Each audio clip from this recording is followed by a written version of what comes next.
नमस्कार दोस्तों, स्वागत है आपका वनडे एग्जाम सेंटर में। दोस्तों, आज के वीडियो में हम लोग बीए फर्स्ट सेमेस्टर इतिहास का जो पेपर है जिसका नाम है ancient and early medieval India, आरंभ से लेकर के 1206 ईस्वी तक, उससे संबंधित एक मॉडल पेपर का हम लोग अध्ययन करेंगे। ये हमारा तीसरा मॉडल पेपर होगा। इसके पहले हम लोगों ने 2 और मॉडल पेपर का अध्ययन कर लिया है। अगर आपने उसको नहीं देखा है तो आप हमारे प्लेलिस्ट में जाकर के देख सकते हैं। जिस प्रकार से परीक्षा में आपको पेपर मिलेगा जो 3 खंड में विभाजित होगा, उसी प्रकार से आपका ये मॉडल पेपर भी 3 खंड में विभाजित होगा। पहला खंड अ है, दूसरा खंड ब है और तीसरा खंड स है। एक एक करके हम लोग तीनों खंडों का यहाँ पर अध्ययन करेंगे। हम लोग जानेंगे कि इसमें आपसे क्या पूछा गया है और उसका उत्तर आपको किस प्रकार से लिखना होगा। पहला खंड अ है, इसमें आपसे अति लघु उत्तरीय प्रश्न पूछा गया है और प्रत्येक प्रश्न का उत्तर यहाँ पर आपको अधिकतम 50 शब्द में देना होगा। देख लेते हैं जिसमें आपसे क्या पूछा गया है और उसका उत्तर आपको किस प्रकार से लिखना होगा। पहला प्रश्न है, बिंबिसार कौन था? बिंबिसार कौन था इसके बारे में आपको लिखना है। तो उत्तर में आप लिखेंगे कि बिंबिसार मगध साम्राज्य के हर्यक वंश का संस्थापक और प्रथम शक्तिशाली राजा था। यानी बिंबिसार के द्वारा ही हर्यक वंश की स्थापना की गई थी और हर्यक वंश का प्रथम शक्तिशाली राजा बिंबिसार ही था। उसने वैवाहिक संबंधों और सैन्य विजयों के माध्यम से साम्राज्य का विस्तार किया। वह गौतम बुद्ध का समकालीन और संरक्षक था। यानी जिस समय गौतम बुद्ध विद्यमान थे उसी समय जो है बिंबिसार भी विद्यमान था। वह गौतम बुद्ध का समकालीन था और उनका संरक्षक था, जिसने राजगीर को अपनी राजधानी बनाया और कुशल प्रशासन की नींव रखी। इतना आप लिख देंगे तो आपके प्रश्न का उत्तर पूरा हो जाएगा। अब आगे बढ़ते हैं, दूसरा प्रश्न देख लेते हैं। इसमें आपसे पूछा गया कि सामंतवाद किसे कहते हैं? सामंतवाद किसको कहा जाता है? तो उत्तर में आप लिखेंगे कि सामंतवाद मध्यकालीन युग की एक सामाजिक, राजनीतिक और आर्थिक व्यवस्था थी। यानी यह मध्यकाल की व्यवस्था थी जो समाज से, राजनीति से और अर्थव्यवस्था से जुड़ा हुआ था। इसमें सत्ता का जो केंद्र होता था वो भूमि होता था। भूमि जो है सत्ता के केंद्र में होती थी। राजा अपने सैन्य सरदारों या वफादारों को भूमि जागीर में देता था, जिन्हें सामंत कहा जाता था। बदले में ये सामंत राजा को सैन्य सहायता और कर देते थे। इनकी मुख्य विशेषता देख लेते हैं कि सामंतवाद की मुख्य विशेषता कौन कौन थी। सामंतवाद की पहली विशेषता है कि भूमि आधारित सत्ता, यानी शक्ति का जो मुख्य स्रोत होती थी वो जमीन होती थी। भूमि ही शक्ति का मुख्य स्रोत होती थी। दूसरी विशेषता है कि इसका जो ढांचा होता था वो श्रेणीबद्ध होता था। सबसे ऊपर राजा होता था, फिर सामंत होते थे और सबसे नीचे किसान या दास होते थे। अगली विशेषता है सुरक्षा और सेवा की भावना इसमें निहित होती थी। सामंत किसानों को सुरक्षा देते थे और किसान उनकी भूमि पर खेती करते थे। इतना आपको लिखना है। इतना आप लिख देंगे तो आपके प्रश्न का उत्तर पूरा हो जाएगा। तीसरा प्रश्न देख लेते हैं। इसमें आपसे पूछा गया है कि मेगास्थनीज पर टिप्पणी लिखिए। मेगास्थनीज के बारे में आपको बताना है। तो उत्तर में आप लिखेंगे कि मेगास्थनीज यूनानी राजा सेल्यूकस निकेटर का राजदूत था। यानी यह जो है सेल्यूकस निकेटर का राजदूत था जो चंद्रगुप्त मौर्य के दरबार में आया हुआ था। उसने अपनी प्रसिद्ध पुस्तक इंडिका में मौर्यकालीन भारत के प्रशासन, समाज और भूगोल का विस्तृत वर्णन किया है। यानी इसके द्वारा एक पुस्तक लिखा गया है जिसका नाम है इंडिका, जिसमें मौर्यकालीन भारत का वर्णन किया हुआ है। उसे भारतीय इतिहास का पिता भी कहा जाता है क्योंकि उसने पहली बार लिखित विदेशी विवरण दिया है। इतना आपको इसके उत्तर में लिखना है। आगे बढ़ते हैं, चौथा प्रश्न है। इसमें आपसे पूछा गया है कि नवपाषाण युग को परिभाषित कीजिए। नवपाषाण युग क्या है उसी के बारे में आपको बताना है। तो उत्तर में आप लिखेंगे कि नवपाषाण युग पाषाण काल का वह अंतिम चरण है जो लगभग 7000 ईसा पूर्व से लेकर के 1000 ईसा पूर्व तक रहा। यानी इसके बीच वह विद्यमान था। इस काल में कृषि, पशुपालन और स्थायी बस्तियों की शुरुआत हुई। यानी इसी काल में कृषि का आविष्कार हुआ, पशुपालन करना लोगों ने शुरू किया और स्थायी रूप से लोगों ने रहना इस काल में शुरू किया। पहिए और मृदभांड के क्रांतिकारी आविष्कारों तथा पालिशदार पत्थर के औजारों के उपयोग ने मानव को शिकारी से एक कुशल खाद्य उत्पादक बना दिया। इतना आपको इसके उत्तर में लिखना होगा। आगे बढ़ते हैं, पांचवा प्रश्न देख लेते हैं। इसमें आपसे पूछा गया है कि हड़प्पा सभ्यता के भौगोलिक विस्तार का उल्लेख कीजिए। तो हड़प्पा सभ्यता कहां से लेकर के कहां तक फैला था इसी के बारे में आपको यहां पर बताना है। तो उत्तर में आप लिखेंगे कि हड़प्पा सभ्यता लगभग 13 लाख वर्ग किलोमीटर में फैली एक त्रिभुजाकार सभ्यता थी। इसका विस्तार उत्तर में जो है जम्मू के मांडा से लेकर के दक्षिण में महाराष्ट्र के दैमाबाद तक यह फैला हुआ था। पश्चिम में जो है बलूचिस्तान के सुतका गेंडोर से लेकर के पूरब में उत्तर प्रदेश के आलमगीरपुर तक यह फैला हुआ था। यह वर्तमान भारत, पाकिस्तान और अफगानिस्तान के हिस्सों में सिंधु और उसकी सहायक नदियों के किनारे विकसित हुआ था। इतना आपको इसके उत्तर में लिखना है। आगे बढ़ते हैं, अब अगला खंड देख लेते हैं। खंड ब है। इसमें आपसे लघु उत्तरीय प्रश्न पूछा गया है और प्रत्येक प्रश्न का उत्तर आपको यहाँ पर अधिकतम 200 शब्द में देना है। एक जरूरी सूचना आपको बता दें, यह आपका परीक्षा समाप्त हो जाए तो आप हमारे व्हाट्सएप नंबर 8307386616 पर अपना पेपर जरूर भेजिएगा। देख लेते हैं आपसे अगला प्रश्न क्या पूछा गया है। आपका अगला प्रश्न है, अशोक का मूल्यांकन कीजिए। तो अशोक का मूल्यांकन आपको अधिकतम 200 शब्द में यहाँ पर करना है। उत्तर में आप लिखेंगे कि सम्राट अशोक मौर्य वंश के सबसे महान शासक और भारतीय इतिहास के एक अद्वितीय व्यक्तित्व थे। उनका मूल्यांकन निम्नलिखित बिंदुओं के अंतर्गत किया जा सकता है। एक एक करके हम लोग यहाँ पर अशोक का मूल्यांकन करेंगे। अशोक के मूल्यांकन का जो पहला बिंदु है वह महान विजेता से शांति दूत तक। पहले अशोक जो है एक महान विजेता थे, फिर एक महान शांति दूत बन करके उभरते हैं। अपने शासन के प्रारंभिक वर्षों में अशोक एक विस्तारवादी राजा थे। वे अपने राज्य का विस्तार करते थे, इसके लिए वो दूसरे राजाओं पर आक्रमण करते थे। 261 ईसा पूर्व का कलिंग युद्ध जो था उनके जीवन का निर्णायक मोड़ साबित हुआ। युद्ध के भीषण नरसंहार ने उनका हृदय परिवर्तित कर दिया और उन्होंने भेरी घोष यानी युद्ध को त्याग करके धम्म घोष यानी कि शांति का मार्ग अपनाया। यानी महान विजेता से लेकर के शांति दूत तक वो उभरते हैं। आगे बढ़ते हैं, अगला जो मूल्यांकन का बिंदु है वो है अशोक का धम्म। अशोक ने किसी विशेष धर्म को थोपने के बजाय धम्म का प्रतिपादन किया जो सभी धर्मों का सार था। यानी अशोक का जो धर्म था वो सभी धर्मों का जो निष्कर्ष था उसको लेकर के बनाया गया था। इसमें बड़ों का आदर करना, अहिंसा, सत्य और सहिष्णुता जैसे नैतिक मूल्य शामिल थे। उन्होंने अपनी प्रजा के नैतिक उत्थान के लिए धम्म महामात्रों की नियुक्ति की थी जो इसका पालन करवाते थे। आगे बढ़ते हैं, अशोक के मूल्यांकन का जो अगला बिंदु है वह लोक कल्याणकारी शासक। अशोक एक लोक कल्याणकारी शासक था। अशोक ने प्रजा को अपनी संतान के समान माना। उन्होंने सड़कों का निर्माण कराया, छायादार वृक्ष लगवाए, कुएं खुदवाए और मनुष्यों के साथ साथ पशुओं के लिए भी चिकित्सालय बनवाए। उनके शासन में न्याय व्यवस्था मानवीय और उदार थी। आगे बढ़ते हैं, अशोक के मूल्यांकन का जो अगला बिंदु है वह है कला और शिलालेखों का योगदान। अशोक ने कला और शिलालेखों में योगदान दिया। अशोक भारत के पहले ऐसे शासक थे जिन्होंने शिलालेखों और अभिलेखों के माध्यम से अपनी प्रजा से सीधा संवाद किया। उनकी स्थापत्य कला के नमूने जैसे सारनाथ का सिंह स्तंभ आज भारत का राष्ट्रीय प्रतीक है।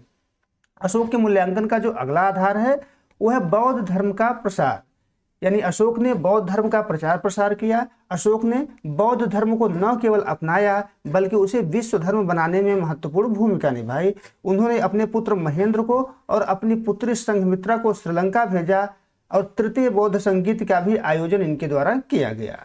अंत में हम लोग निष्कर्ष लिखेंगे और निष्कर्ष में हम लोग लिखेंगे कि अशोक का मूल्यांकन केवल एक राजा के रूप में नहीं बल्कि एक महान दार्शनिक और सुधारक के रूप में किया जाता है। उन्होंने शक्ति के बजाय प्रेम और नैतिकता से शासन करने का आदर्श स्थापित किया जो आज भी प्रासंगिक है। इतना इसके उत्तर में लिख देंगे तो आपके प्रश्न का उत्तर पूरा हो जाएगा।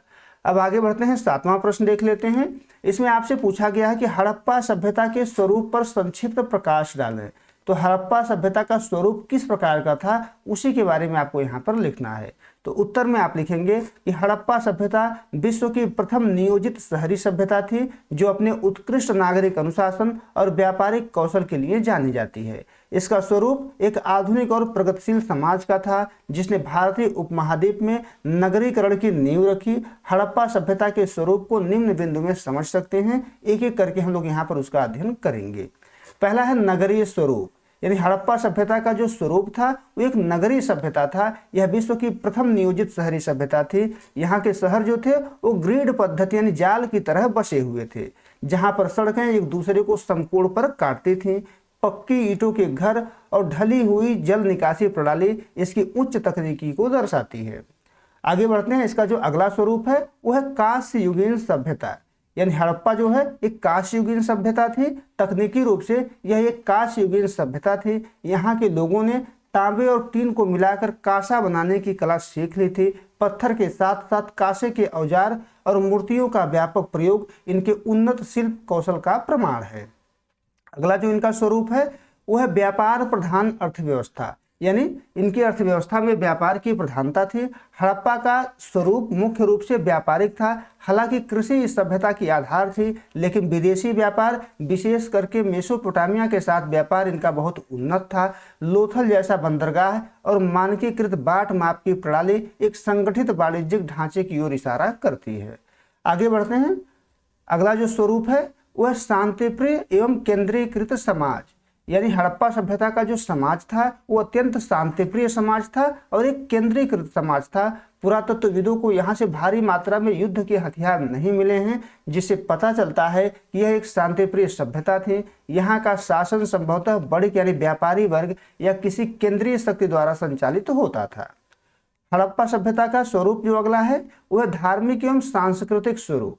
यहाँ का समाज जो था वो मात्र सत्तात्मक समाज था। ऐसा प्रतीत होता है कि ये समाज मात्र सत्तात्मक था, क्योंकि बड़ी संख्या में नारी मृण मूर्तियां मिली हैं। लोग जो है पशुपति शिव की पूजा करते थे। मातृ देवी प्रकृति यानी कि पेड़ पौधों की भी पूजा यहाँ के लोग करते थे।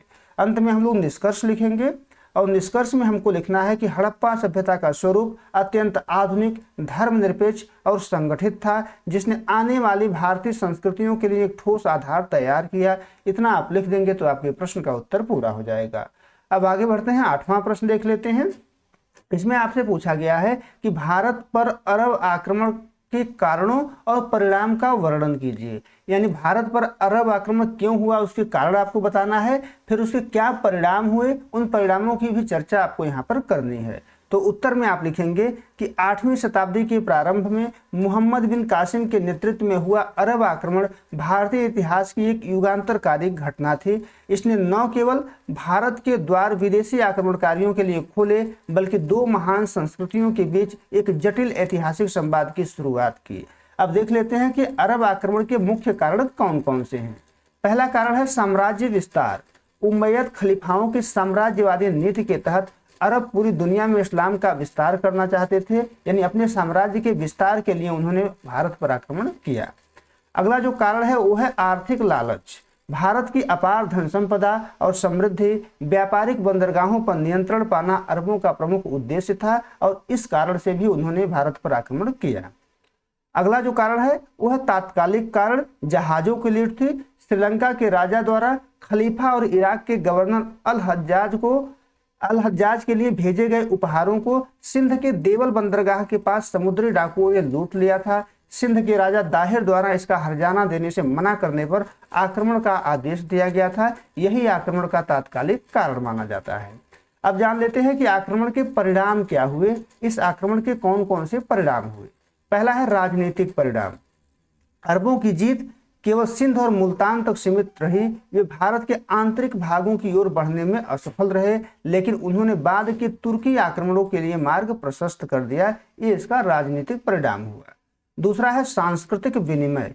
यह भी जो है सांस्कृतिक परिणाम भी हुआ। यह सबसे महत्वपूर्ण परिणाम माना जाता है। अरबों ने भारतीयों से खगोल शास्त्र, गणित, शून्य और दशमलव प्रणाली और चिकित्सा का ज्ञान सीखा। ब्रह्म सिद्धांत और खंड खाद्यक जैसे ग्रंथों का अरबी में अनुवाद किया गया, यानी इसके सांस्कृतिक परिणाम भी हुए। अगला है धार्मिक प्रभाव। भारत में इस्लाम का प्रवेश हुआ और एक नई धार्मिक संस्कृति का उदय हुआ। सिंध में जजिया कर की शुरुआत हुई। सिंध में पहली बार तब जजिया कर लगाया गया। अगला है आर्थिक प्रभाव। भारत और अरब देशों के बीच समुद्री व्यापार में भारी वृद्धि हुई, जिससे भारतीय वस्तुओं की पहुंच पश्चिमी देशों तक आसान हो गई। ये इसका आर्थिक प्रभाव माना जाता है। अंत में हम लोग निष्कर्ष लिखेंगे और निष्कर्ष में हम लोग लिखेंगे कि यद्यपि अरबों का राजनीतिक प्रभुत्व भारत में स्थायी नहीं रहा, लेकिन उनके माध्यम से भारतीय ज्ञान और विज्ञान का प्रसार पूरे अरब जगत और यूरोप तक हुआ, जिसने वैश्विक बौद्धिक जगत को प्रभावित किया। इतना आपको इसके उत्तर में लिखना होगा। इसके बाद हम लोग खंड स का अध्ययन करेंगे। खंड स में आपसे दीर्घ उत्तरीय प्रश्न पूछा गया है और प्रत्येक प्रश्न का उत्तर आपको अधिकतम 500 शब्द में यहाँ पर देना होगा। देख लेते हैं कि इसमें आपसे क्या पूछा गया है। इसमें आपसे पूछा गया है कि गुप्त काल को प्राचीन भारत का स्वर्ण युग क्यों कहा जाता है, वर्णन कीजिए। गुप्त काल को स्वर्ण युग क्यों कहा जाता है, इसी का उत्तर आपको देना है। तो उत्तर में आप लिखेंगे कि गुप्त काल जो लगभग 3री से लेकर के 6वीं शताब्दी ईस्वी तक विद्यमान था, को भारतीय इतिहास का स्वर्ण युग माना जाता है। यह वह समय था जब भारत ने कला, साहित्य, विज्ञान अर्थव्यवस्था और राजनीति के क्षेत्र में अभूतपूर्व प्रगति की थी। मौर्य साम्राज्य के पतन के बाद भारत में व्याप्त राजनीतिक अस्थिरता को गुप्त शासकों ने समाप्त कर एक सुदृढ़ साम्राज्य की स्थापना की। चंद्रगुप्त प्रथम, समुद्रगुप्त और चंद्रगुप्त विक्रमादित्य जैसे प्रतापी राजाओं के नेतृत्व में भारत ने न केवल राजनीतिक एकता प्राप्त की बल्कि सांस्कृतिक और बौद्धिक पुनर्जागरण के एक नए युग में प्रवेश किया, जिसे प्राचीन भारत का स्वर्ण युग कहा जाता है। अब देख लेते हैं कि गुप्त काल को प्राचीन भारत का स्वर्ण युग कहने के प्रमुख आधार कौन कौन से हैं। एक एक करके हम लोग उन आधारों का अध्ययन करेंगे। पहला आधार है राजनीतिक एकता और कुशल प्रशासन। गुप्त शासकों ने लगभग पूरे उत्तर भारत को एक सूत्र में पिरोया। उनका प्रशासन विकेंद्रीकृत था, जिसमें प्रजा के कल्याण पर विशेष ध्यान दिया जाता था। चीनी यात्री फाहियान के अनुसार इस काल में दंड विधान उदार थे, प्रजा सुखी और समृद्ध थी। ये पहला आधार हो गया उनका स्वर्ण काल कहने के लिए। दूसरा आधार है साहित्य का चरमोत्कर्ष। इस काल में साहित्य का बहुत अधिक विकास हुआ। इस काल को संस्कृत साहित्य का पुनर्जागरण काल माना जाता है। महान कवि कालिदास ने अभिज्ञान, शाकुंतलम, मेघदूत जैसे ग्रंथों की रचना इसी काल में की थी। इसी समय रामायण, महाभारत और पुराणों को अंतिम रूप दिया गया। पंचतंत्र जैसी प्रसिद्ध कहानियों की रचना भी इसी काल में हुई थी। अगला जो कारण है वह है विज्ञान और गणित में क्रांति। इस काल में विज्ञान और गणित में भी क्रांति हुआ। गुप्त काल वैज्ञानिक दृष्टिकोण से अत्यंत उन्नत था। आर्यभट्ट ने इस काल में पृथ्वी की परिधि मापी और शून्य एवं दशमलव प्रणाली के सिद्धांत दिए। उन्होंने ही सबसे पहले बताया कि पृथ्वी अपनी धुरी पर घूमती है। बारहमिहिर, उन्होंने खगोल विज्ञान और ज्योतिषी के महत्वपूर्ण ग्रंथ जो है लिखे। अगला नाम है ब्रह्मगुप्त का। उन्होंने गुरुत्वाकर्षण के सिद्धांतों का आभास बहुत पहले ही गुप्त काल में ही दे दिया था। ये सभी जो है स्वर्ण युग कहलाने के कारण हैं। अगला जो कारण है वह है कला और स्थापत्य। कला और स्थापत्य चौथा कारण है।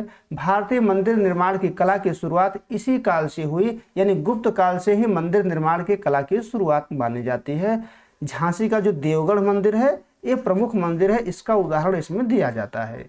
अजंता की गुफाओं की चित्रकारी और मूर्तिकला के क्षेत्र में सारनाथ की बुद्ध की प्रतिमा इस युग की कलात्मक श्रेष्ठता के जीवंत प्रमाण है।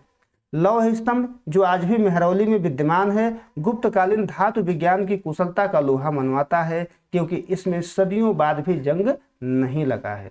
अगला जो कारण है वह है आर्थिक समृद्धि, यानी आर्थिक समृद्धि के कारण भी गुप्त काल को प्राचीन भारत का स्वर्ण काल कहा जाता है। इस काल में व्यापार और वाणिज्य चरम पर था। रोम और दक्षिण पूर्व एशिया के साथ समुद्री व्यापार ने भारत को सोने की चिड़िया बना दिया। गुप्त शासकों ने बड़ी संख्या में स्वर्ण मुद्राएं, जिसको दिनार कहा जाता था, ये जारी की, जो उस समय की आर्थिक संपन्नता का प्रतीक बन चुका था। अगला जो कारण है वह है धार्मिक सहिष्णुता। गुप्त लोग जो थे वो धार्मिक दृष्टि से भी सहिष्णु थे। यद्यपि गुप्त राजा वैष्णव धर्म के अनुयायी थे, लेकिन वे अन्य धर्मों के प्रति अत्यंत उदार थे। बौद्ध और जैन धर्म को भी समान संरक्षण प्राप्त था। नालंदा विश्वविद्यालय की नींव इसी काल में पड़ी, जो आगे चलकर विश्व का प्रसिद्ध शिक्षा केंद्र बना। अंत में हम लोग निष्कर्ष लिखेंगे, और निष्कर्ष में हम लोग लिखेंगे कि गुप्त काल केवल अपनी सैन्य विजयों के कारण ही महान नहीं था, बल्कि ज्ञान, विज्ञान और कला के प्रति उनके अनुराग ने इसे एक अद्वितीय पहचान दी। सर्वांगीण विकास के इसी स्वरूप ने इस काल को भारतीय इतिहास के स्वर्ण युग के रूप में प्रतिष्ठित किया। इतना आप लिख देंगे तो आपके प्रश्न का उत्तर पूरा हो जाएगा। उम्मीद है दोस्तों आपको ये वीडियो पसंद आया होगा। अगर वीडियो अच्छी लगी तो आप हमारे चैनल को सब्सक्राइब कर लीजिए, वीडियो को लाइक और शेयर कर दीजिए। बहुत बहुत धन्यवाद।